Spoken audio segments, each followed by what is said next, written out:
Draco Malfoy and the Truths of the Heart, where Draco will hear about this. Chapter 7. Into the Ministry we go. It didn't get long in terms of a reprieve after Remus had left before new visitors appeared in their kitchen, this time in the form of Creature and Mundungus Fletcher.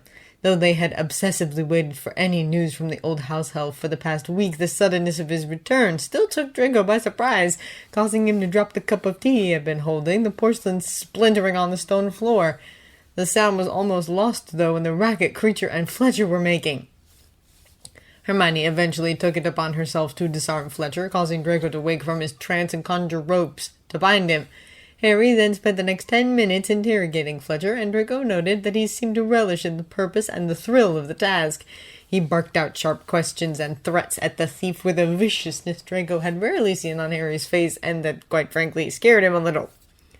"When you cleaned out this house of anything valuable," Harry snapped, eyes narrowed at Fletcher. "Serious, never care about any of that junk," Fletcher interrupted in big mistake on his part, as a moment later Creature was viciously hitting him in the head with a saucepan. Draco took a moment to appreciate the sheer ridicule of the situation. "Creature, no!" Harry called him off. Creature froze in the process of carrying out another blow, looking up at Harry imploringly. "Perhaps just one more, Mr. Harry. For luck?" he asked. Weasley laughs. Even Draco tried to smile. "We need him conscious, Creature, but if he needs persuading, you could do the honors," Harry promised. Creature lowered the saucepan and bowed, allowing Harry to question Fletcher further. "When you stripped this house of all the valuables you could find," Harry started again, eyes back on the roughened-up Fletcher. "You took a bunch of stuff from the kitchen cupboard. There was a locket there. What did you do with it?" They all stared at Fletcher, the tension in the room palpable. "Why?" Fletcher asked. "Is it valuable?" "You've still got it!" Hermione called. "No, it hasn't," Weasley snapped. "He's wondering whether he should have had more money for it." "More?" Fletcher snorted. "That wouldn't have been ever difficult. Bleaton gave it away, didn't I? No choice."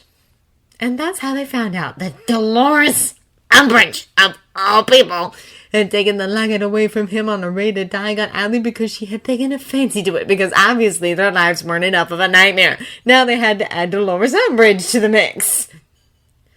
"You know what that means, right?" Harry said once they had sent Mundungus off with a decent memory wipe. "We need to break into the Ministry and take the locket back." "Are you insane?" Draco snapped. "He's right, Draco." Hermione shook her head. "Didn't you hear what Remus told us earlier?" Draco shouted. "Harry is wanted by the Ministry. We can't just march in there and—" "Then what do you suggest?" Harry interrupted, raising his eyebrows impatiently. "Why don't you give us an insight into that brilliant mind of yours?" "Well, we could go to her house for one," Draco pointed out, eyes narrowed. He had noted the sarcasm in Harry's voice, and it hurt. "And where does she live?" Harry countered. "I don't know," Harry shouted. "We could follow her home from the Ministry and find out." "She'll be fluent from inside the Ministry, Malfoy."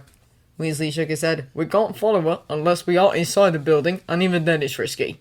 "Well, there's got to be records of her address somewhere," Draco continued. "Inside the Ministry, yes," Hermione said softly. "But in times of war, everyone keeps their locations as secret as possible, don't they?" "Ah, fine!" Draco yelled, getting to his feet and storming from the room. "Whatever! Don't listen to me! We all know you never do!" "Draco!" Hermione began, but Draco had already slammed the door behind himself. Hermione found him later in Regulus's old room. He figured it would be the place they'd looked last, and indeed it had taken quite a long time for any of them to come after him. Draco tried not to feel too bitter about it, but he knew that he was. "Hey," Hermione whispered, sitting down on the mattress next to him, back against the wall. "Are you okay?" When Draco didn't answer, she sighed. "Draco, you know we care about what you think, right?" When Draco just snorted, her voice became urgent. "We do," she insisted. "It's just that this time there really is no better solution."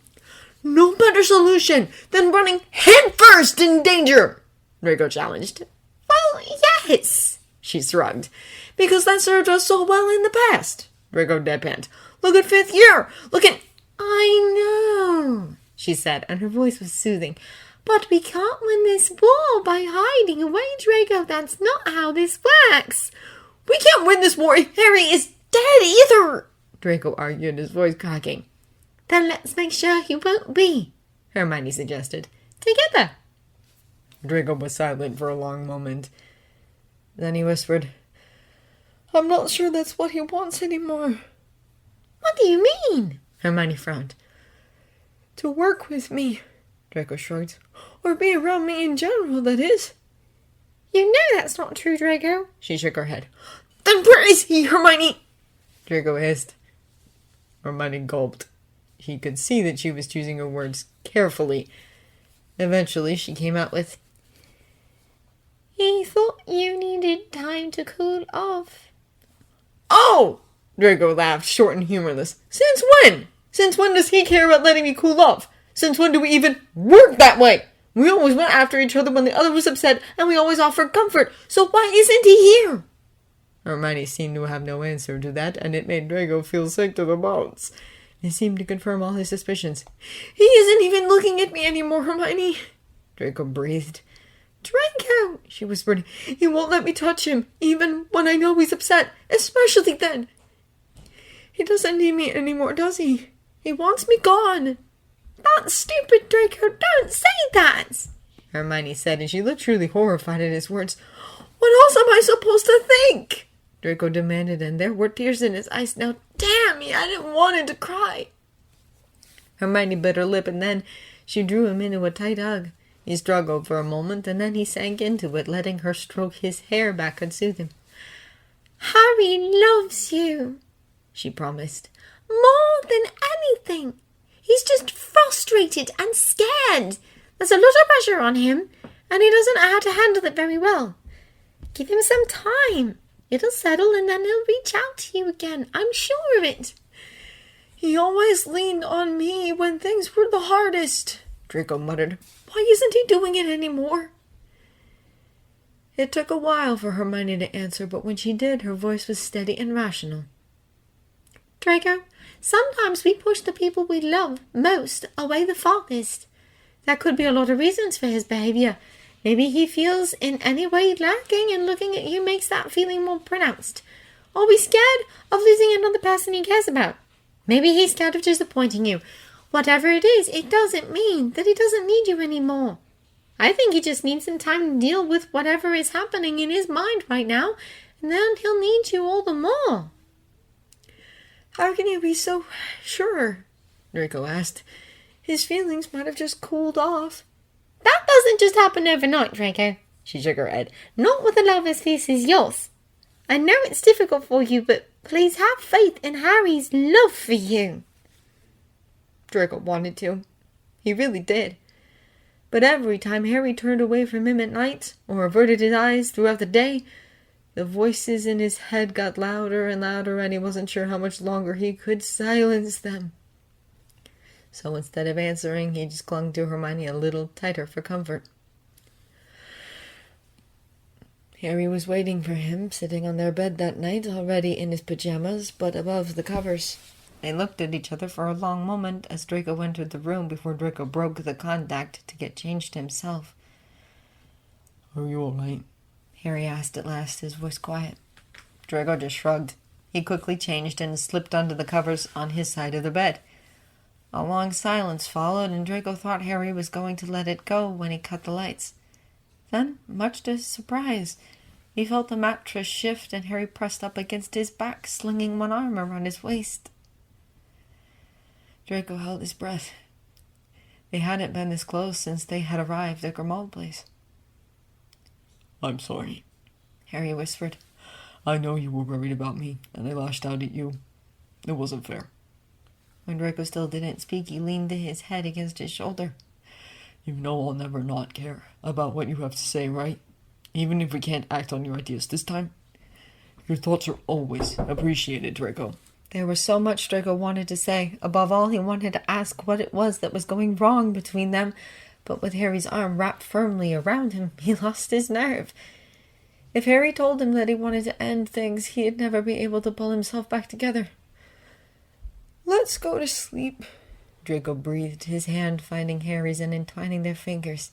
It seemed to soothe Harry enough to make him relax against him.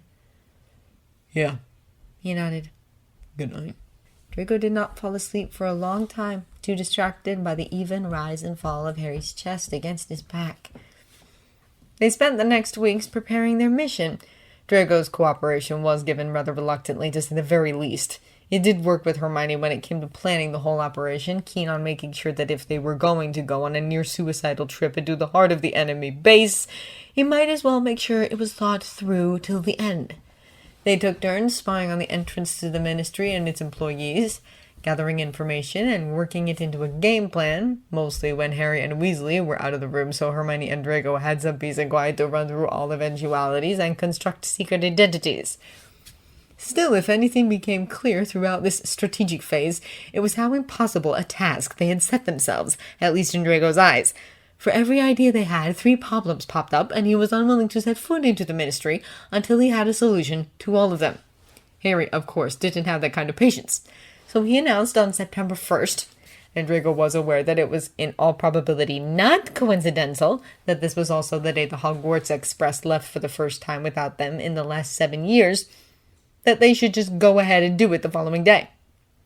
Draco threw up his hands and got to his feet, exasperated. Creature, in his newfound kindness, offered him some tea for his nerves. Tomorrow, Hermione asked, gaping at Harry. You aren't serious, Harry? I am, Harry argued. I don't think we're going to be much better prepared than we are now, even if we skulk around the Ministry entrance for another month. Of course you would say that, Draco snapped. Well, it's true, Harry said, immediately defensive. And the longer we put it off, the further away the locket could be. There's already a good chance. They are out for your head, Harry! Draco yelled. We don't have room for mistakes. We have to be perfectly prepared. We are, Harry called. We are not! Draco shook his head. Not by my standards! That's because you don't want to go, Harry pointed out. You didn't want to do this in the first place, and now you're stalling. Well, I apologize for being rational and looking out for you, Draco shot back. Please don't fight again, Hermione said tiredly, looking back and forth between them pleadingly. Harry, you knew Draco was just scared for you, and I agree with him. It's smart to be as prepared as we can be. Well, I say we are, Harry replied stubbornly.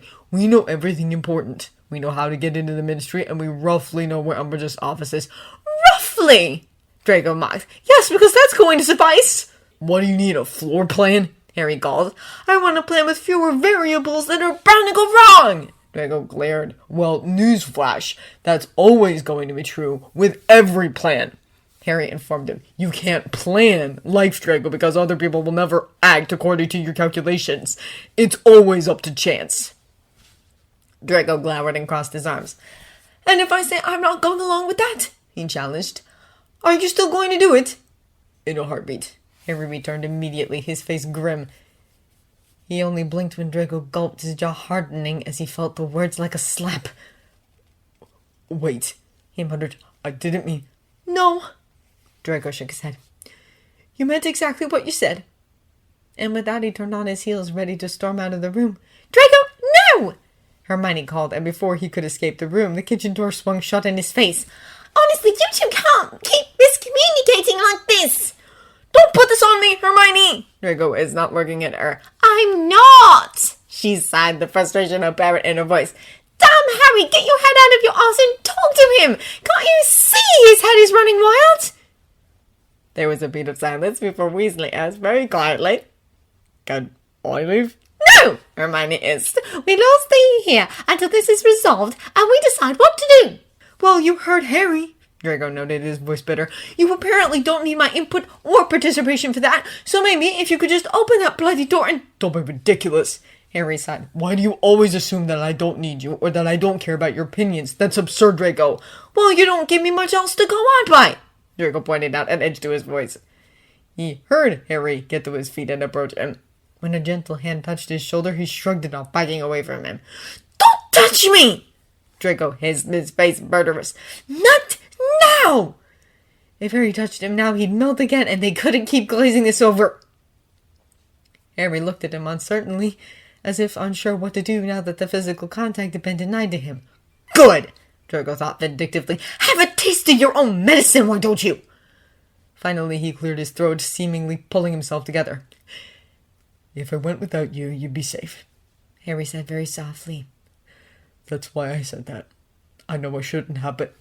So that's it? Draco demanded. You keep punishing me for being here! I'm not punishing you, Harry called, looking alarmed now. Yeah! Draco scoffed, rolling his eyes. Right, because everything is perfectly normal between us.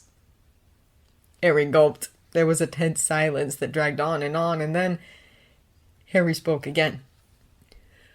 I've not been dealing with this very well. Harry shrugged, making an indistinct gesture.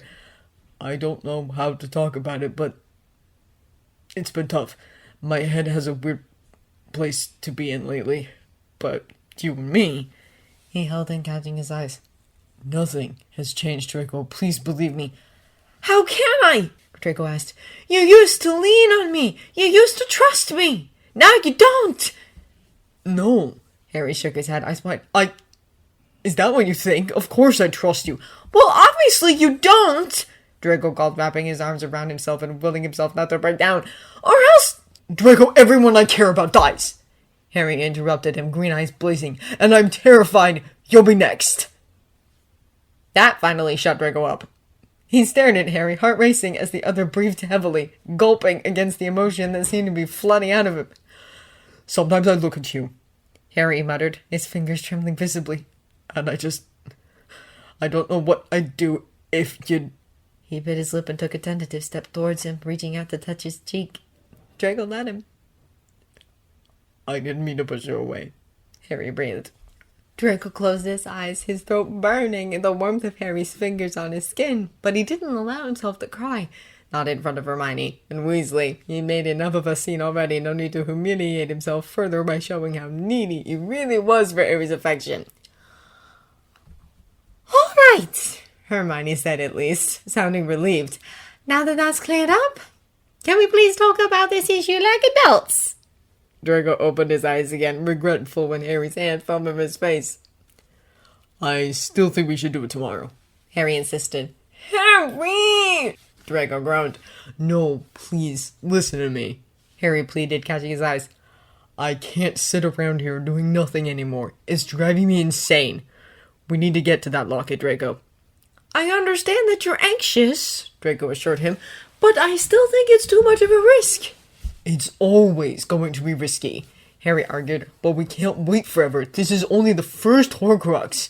We have 2 more plus the snake to find, and we need a way to destroy them. We need to finally act. I agree, Weasley said. Enough planning. Time for action. God, you're such Gryffindors, Draco snapped. Hermione, please say something. Hermione frowned deeply, her eyes flying over their notes. I agree with Draco, she muttered. I'd like more time for planning. But then again, she sighed, I always want more time for planning. I never feel like it's enough. So Harry might be right there. You're not seriously backstabbing me here? Draco asked incredulous. No, I'm just... Hermione shrugged, looking conflicted. I don't know. Harry took Draco's hand, making him look at him. You asked if I trusted you, Harry said softly. And I do. Now I ask you to trust me in return. That's not fair, Draco shook his head. You don't get to demand that to get your way when my own opinion gets thrown to the side in the process. I can ask you the same thing in reverse. Yes, but the difference is that you are arguing because you are afraid and want to control everything. I am arguing because I want you to take a leap of faith with me, follow my instincts. So please, trust me. And you wonder why I think you don't value my opinion? Draco grumbled. Draco? Harry sighed, stepping closer to pull Draco against him. Harry's face ended up pressed against his throat. Please, he muttered, voice muffled now. I can't keep arguing over the same points. Just trust me, okay? Draco shook his head, feeling the fight drain out of him. It's not like I have much of a choice, he muttered. I can't argue with you, you won't yield. So all I can do is go along and protect you. Harry sagged against him, letting out a breath of relief. Thank you, he whispered. Draco didn't feel like he deserved gratitude, for his agreement left a bitter taste in his mouth that even Creature's dinner couldn't wash away. They left for the ministry the next morning, disapparating in pairs underneath the invisibility cloak. They hid in an empty theater in an alleyway next to the ministry's entrance till they were complete in numbers and ready to set out on step 1 of their plan. Then they waited for certain ministry employees they had scouted in the past weeks to appear to work so they could incapacitate them, take their hair and their identity. Their first victim was Mafalda Hopkirk, assistant in the improper use of magic office. She was stunned and her unconscious body discarded in a dark passageway, stripped of ID and tokens and everything Hermione would need for their mission. Next, Hermione, now in the body of Mafalda Hopkirk, slipped Reginald Cattermole, magical maintenance, a puking pestle, and convinced the surprisingly unwilling man to visit St. Mungo's. Weasley took his form, and then they took off separately, coming back with 2 more sets of hairs. I gotta knock mine out. Weasley shrugged. No idea who he is, but I put him with Mafalda. Maybe they'll think they knocked each other out by accident. Mine went home with a nosebleed, Hermione told him. Nosebleed nougat. Hopefully he'll be out of action for the rest of the day. I have no clue to his identity either, though. All right. Harry shrugged, taking the hairs from Hermione and dropping them into his flask. Draco had no choice but to accept the ones from Weasley's hand and Gavian. Cheers. Draco hated the feeling of transforming with polydispersion, but this was not the moment to be fussy. He clenched his jaw so he wouldn't throw up, screwed his eyes shut, and waited till it was over, and when the horrific sensation of something crawling beneath his skin had subsided, he opened them again, looking down at himself. He looked to be middle-aged, the skin of his hands lined and roughened, the dark hair on the back of his fingers graying. When he moved experimentally, he could feel a painful twinge in his left knee, and he grimaced. "Leave it to you to choose me a damaged body, Weasley," he muttered, but Weasley just glared at him, unimpressed. We need to go, Hermione whispered, checking her watch anxiously. It's best not to linger, or we'll look suspicious. Draco nodded, throwing a glance at Harry, who'd now transformed into a grim-looking figure, the face strangely familiar to Draco. He blinked. Harry, he hissed. I think you're a Death Eater. They all froze, staring at him, but after a moment, Harry just shrugged. Well, if I am, it's a good cover, was all he said. They won't suspect me. Draco nodded slowly, and then they made their way into the ministry. New regulations were such that regular employees were not allowed to flew into work anymore, as had been procedure up until the ministry's fall. Now they had to flush themselves into a public toilet by means of specifically charmed tokens, which linked them directly to the flu network. It was an extremely unpleasant business, but it couldn't be helped, so Draco ground his teeth and literally flushed himself down the toilet. The ministry they arrived in was, frankly speaking, the stuff of nightmares. The statue in the atrium had been remodeled into some kind of anti-muggle monument, and muggleborns were yanked around by authorities screaming for mercy. For a moment they stood, staring transfixed at the sight, the horror of what was happening in their country slowly sinking in. But then Draco realized that they were slowly attracting attention, and he urged the others to move. Their plan had been easy. Get to Umbridge's office, stick together, find the locket. It did not turn out that way, though, because they had barely gotten into the elevator when Weasley got called away by Yaxley to fix the atmospheric enchantments in his office, a request he couldn't deny since he'd made it very clear that he was on his way to decide the fate of Cattermole's wife, who was apparently on trial for being a muggleborn, which explained, Draco realized, why the original Reginald Cattermole had been so reluctant to head to St. Mungo's. For a moment, he felt horrible, but he had no time to ponder the matter because at the next moment they came face to face with none other than Dolores Umbridge herself. She was on the way down to the trials, and as luck would have it, she took along Hermione, alias Mafalda Hopkirk, for record keeping. Draco, of course, was determined to stay at Harry's side, but when they ran into the new Minister of Magic, Piscicnes, those plans were crushed brutally. Robert, he called, eyes on Draco. Just the man I was looking for. Infiltrator Tonks Lupin is waiting in your office. As discussed, I want you to confine her to desk duty for now. Oh, Draco said, trying to keep his face neutral. Yes, Thicknees nodded. I don't approve of pregnant women on the field. She might not be far along, but it's not safe. There was something else in his voice, though, something that suggested there was another reason Draco's cousin was taking off her job, but Draco knew better than to ask. Still, he hesitated, exchanging a short glance with Harry. The last thing he wanted was to leave him alone in the ministry.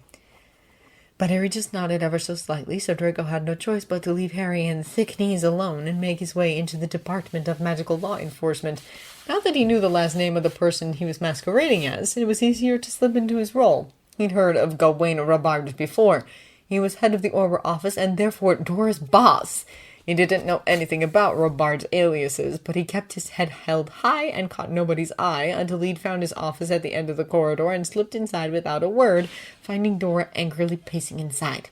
So, what's it this time? She demanded, her tone angry but defiant. Is it a guys-only mission? Am I too inexperienced? Please, I'd love to hear the Ministry's new reasoning for keeping me tied to my desk like a bloody intern.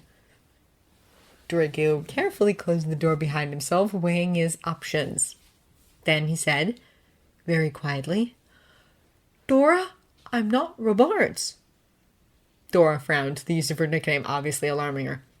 Excuse me? She said, looking wary.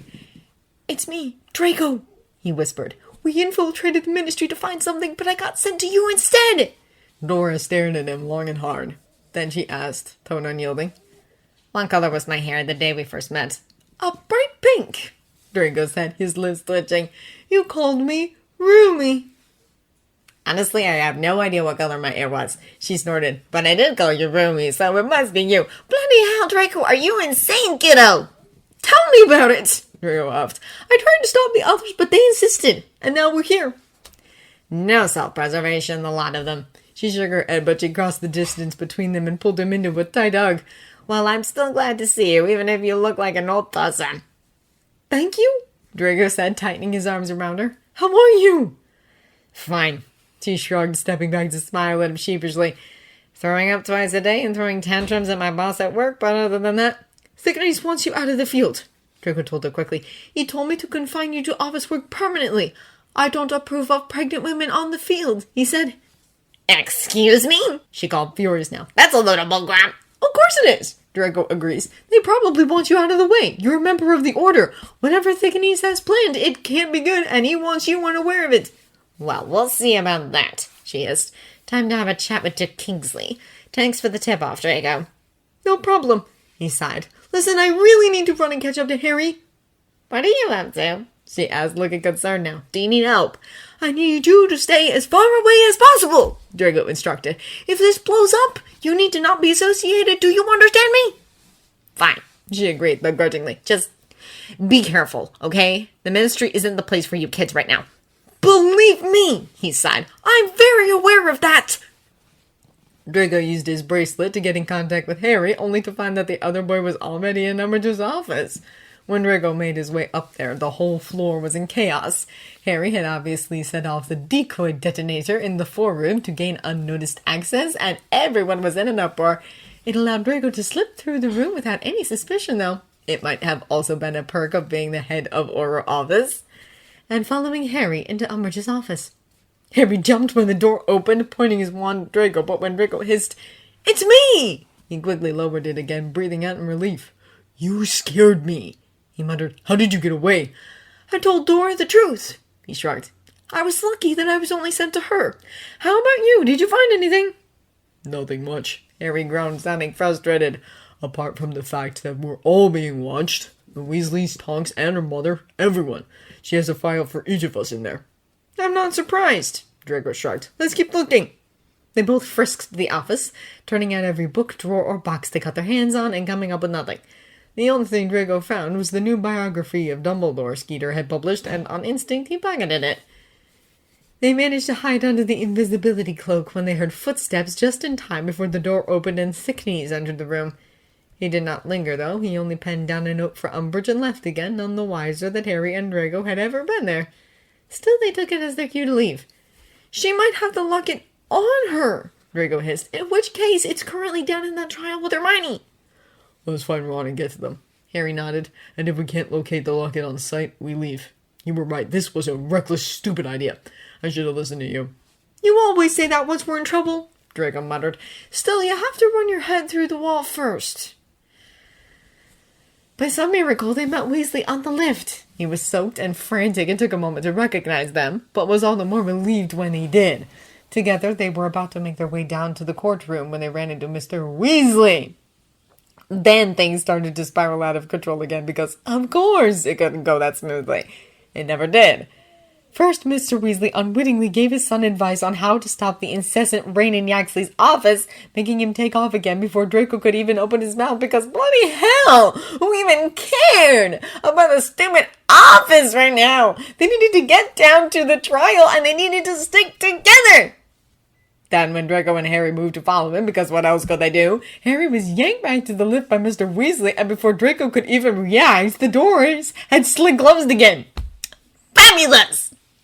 Draco then decided against going after Weasley because between Weasley and Harry, he'd always choose Harry. So he angrily waited to the next lift, eager to get down to the courtroom, hoping he would catch Harry down there. As soon as the lift doors opened, Draco felt an unnatural cold settle into his bones, making him shiver. Dementors, he thought, gulping before he pushed on, making his way down the hallway past the entrance to the Department of Mysteries and towards the old courtrooms. Down the hallway in front of them, he could finally see the Dementors crowding around a number of muggleborns waiting for their trial, huddled on benches, pale and shivering. Some were accompanied by their families, others were alone. It was one of the most horrifying scenes Draco had ever seen, and he was unlikely to ever forget it. Draco didn't know what to do. Harry was nowhere in sight, and the hopelessness the Dementors exuded spread through him like a wildfire. He shook himself, and with a rush of determination, he pulled himself together. He shook his wand into his hand, and it slipped from his wrist holster, allowing him to cast a Patronus, thoughts firmly on the way he'd felt when Harry had kissed him for the very first time at Hogsmeade all these months ago. His Arctic fox sprang from his wand, pouncing at the Dementors chasing them away from Draco. Some of the muggleborns looked up, staring at him in despair. And Draco knew he shouldn't, but he was only human, and by Merlin, these were innocent people! So he ordered his fox to keep them away from the other people too, unconcerned about the stunned expression on most of their faces. Then the door to the courtroom burst open, revealing Harry and Hermione in their prodigious forms, their Patronuses, and a woman who he had never seen before, but who had tears running down her face. Harry met his eyes, nodding to Hermione, who held up her hand, clutching the locket in it. Draco gulped. "Looks like I missed all the fun again," he commented. "We need to get out of here," Hermione is. Harry nodded grimly before raising his voice to address the whole hallway. "It's been decided that you should all go home and go into hiding with your families," he announced. "Go abroad if you can. Just get well away from the ministry. That's the, new official position." Draco raised his eyebrows and Harry threw him a pointed look. "Now, if you'll just follow the Patronuses, you'll be able to leave from the atrium." And so they marched on, the muggleborns huddling together, whispering to himself. Draco fell into step with Harry, murmuring, "We can't just go up there with all these muggleborns, Harry. They'll kill us on sight." Harry made a face indicating that he hadn't thought that far, but before he could answer, the lift doors opened, revealing Weasley in his prodigious form. "Reg!" The woman who had accompanied Harry and Hermione out of the courtroom cried, flinging herself at him, obviously his unwitting wife. "Ron won't let me out. He attacked Umbridge and Yaxley, and he's told us all to leave the country, and I think we'd better do it, Reg. I really do. Let's hurry home and fetch the children and... Why are you so wet?" "Water," Weasley muttered, helplessly searching out Harry's gaze. "Harry, they know there are intruders inside the ministry. Something about the real robots turning up. I reckon we've got about 5 minutes, if that." Hermione gasped, turning to them in alarm. "Harry, if we're trapped in..." "We won't be if we move fast," Harry interrupted her. He turned to the muggleborns and their families. "Who's got wands? Okay, all of you who haven't got wands need to attach yourself to somebody who has. We'll need to be fast before they stop us. Come on." They then proceeded to squeeze themselves into 2 lifts and make their way up towards the atrium, and when the door opened, they were already expected. The real Robards was indeed back, one trained at Draco as he stepped out of the lift wearing his body, and Harry pulled Draco behind himself, shielding him from Robards. "What do you think you're doing, Robards?" Harry called with all the fake authority in his voice. "I've already caught the intruder, and I'm on my way to have him seen to. Direct order from Pius." "Funny," Robards snapped. "I got direct orders to seal the exits and let no one out of here until we find the culprit. And since when is this your area of expertise, Runcorn?" "We all know snuffing out liars is what I do best, Robards," Harry snapped. "Now excuse me, I have a job to do." "You are going nowhere," Robards called. "Also!" He frowned as if only now realizing the number of people in the atrium. "What are they doing up here?" "Cleared of all charges." Harry shrugged. "We need to release them." "But the orders are..." "Who outranks who here, Robards?" "I'm head of the order office. Your position didn't even exist last month," Robards called. "Well, bad luck," Harry snorted, and damn, Draco needed to congratulate him for his acting. "Now, if you'd please stop getting in the way of me doing my job. I'm sure you have some papers to file." Robards spluttered, but Harry walked straight past him, his grip on Draco's arm tight, giving the appearance that he was manhandling a culprit. Hermione was on their heels, as well as Weasley and Miss Cattermole and the rest of the muggleborns. It would have all gone well if, at that moment, the lift door hadn't opened to reveal the beat-up Yaxley screaming bloody murder! And just like that, hell broke loose. They somehow made it to a fireplace, but Yaxley was on their heels, holding onto Hermione. They made it to the doorstep of Grimmauld Place for a split second, and then Draco felt himself pulled away by an apparition, one as turbulent as he'd ever experienced it. He felt like he was going to throw up, and then he knew nothing more.